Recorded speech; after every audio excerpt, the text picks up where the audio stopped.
Epcot's Festival of the Holidays is filled with so much to do, but can I experience the full spirit of the season in only a few minutes? Let's find out.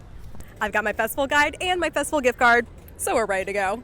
The first of our must-dos is happening here in World Showcase. Well, actually, most of our things are going to be here in World Showcase. That's because the bulk of the festival happens around the countries here. So, unfortunately, no storyteller right now because of the weather. It's been a little rainy today, but that is not going to dampen our holiday spirit. 7:10 is the last show of the night, so hopefully the weather holds off for long enough to allow that one to happen because the storytellers are one of my favorite things of festival. There are 9 storytellers around World Showcase sharing their unique holiday traditions and stories. You'll also see these scrolls throughout the World Showcase, and they're talking about the holiday traditions so that you can potentially take some of the culture that you're seeing here back to your own family. Now, this isn't happening at the moment, but there is still plenty of festive fun to be had, so on to our next thing. Epcot's Festival of the Holidays is one of the shorter festivals, running only from November 24th to December 30th. But there is a lot to see, do, and experience at this festival, and we're going to talk about it. I do have one thing to check out later tonight that is a bit of a hidden gem. Oh, da da da da, oh, da da da da, making our Christmas memories.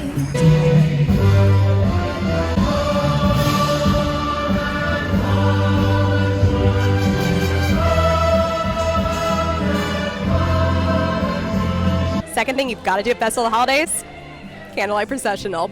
Now, this iconic Disney holiday show has been around since 1958. And you might be thinking, wait a minute, Disney World didn't even start till 1971. What's up with that? This actually originated in Disneyland. And when Disney World opened, it was already a tradition, so they brought it here. It moved to Epcot in 1994.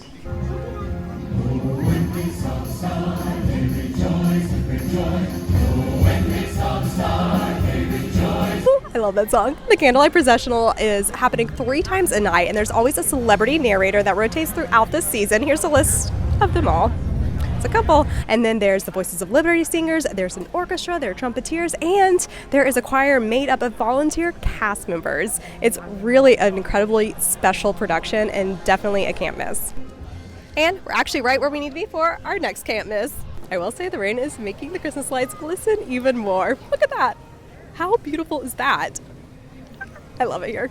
Inside the American Adventure Pavilion, you can find the Voice of Liberty singers throughout the day singing Christmas carols dressed in traditional Victorian garb here in the atrium, but also you can find these impressive and often overlooked gingerbread display. Check out this cute one of the American Pavilion here at Epcot. Now, heading back outside, I did want to mention that you can do dining packages for the Candlelight Processional, which guarantees you seating for a show.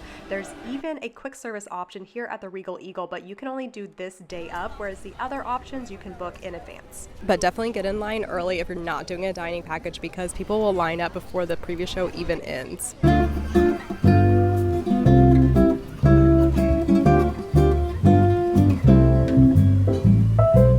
But now I am perfectly in position for my next Festival of the Holidays must-do.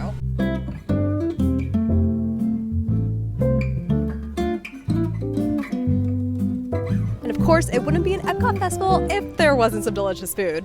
There are 17 food booths for this festival around World Showcase, highlighting different festive holiday foods from countries around the world. And as I do with every Epcot festival, I'm gonna get a new treat, a returning treat, and a treat from one of the completer things. Also, how gorgeous are the decorations around the countries? I'm so happy right now.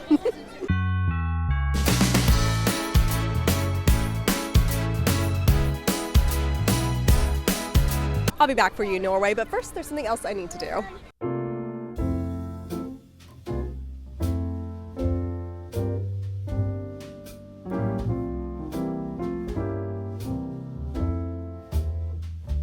So I already got my new treat, which was that delicious chocolate torte over in Italy. That thing was so good. It tasted like I was just eating a hunk of chocolate. And then I got my returning treat, which is this chorizo tostada. I think I've got it now 3 years in a row, at least 3 years in a row, and it is so good. But for the festival treat, collecting treats around the world, I've got to find a better name for that. But for this festival, it is the cookie stroll. So there are several cookies that are part of the cookie stroll, but all you have to do is get 5 cookies. But then once you've collected those, you get a free fun completer cookie as well. Now, I have been wanting the Spaceship Earth cookie for years, but this is the year. I am getting the Spaceship Earth cookie. But first,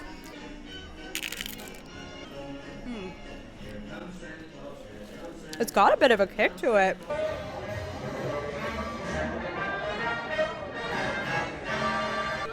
It's even more beautiful than I imagined. I have been wanting this for so long. I'm so happy right now. All right, gotta bite this little leg. Oh, ooh, it's soft. That is a delicious sugar cookie. And about the my mom approves. Inside here is where you can get the Spaceship Earth cookie and some other delicious festive treats, but the Spaceship Earth cookie is not part of the cookie stroll, but I'm going to count it because it's a cookie for tonight's purposes at least. But you can get the peppermint cookie in there, and that is part of the cookie stroll. Also, you can meet Santa in there. Oh, and they have projections on the wall of 'Twas the Night Before Christmas, and every so often Santa and a tiny reindeer would fly by, and it was absolutely adorable. I just noticed there's Disney 100 snow globe ornaments in the tree. Oh, that's awesome.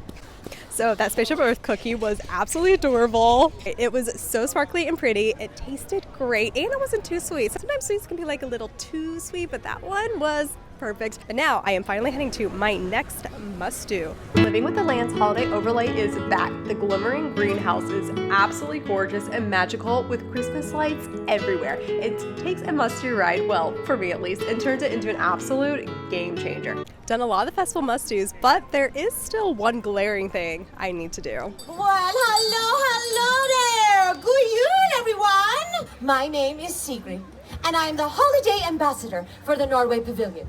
I am the legendary Barn Santa! Now, this time of year in Norway, we like to say God Jul. So let's all try that together, shall we? On the count of three. 1, 2, 3.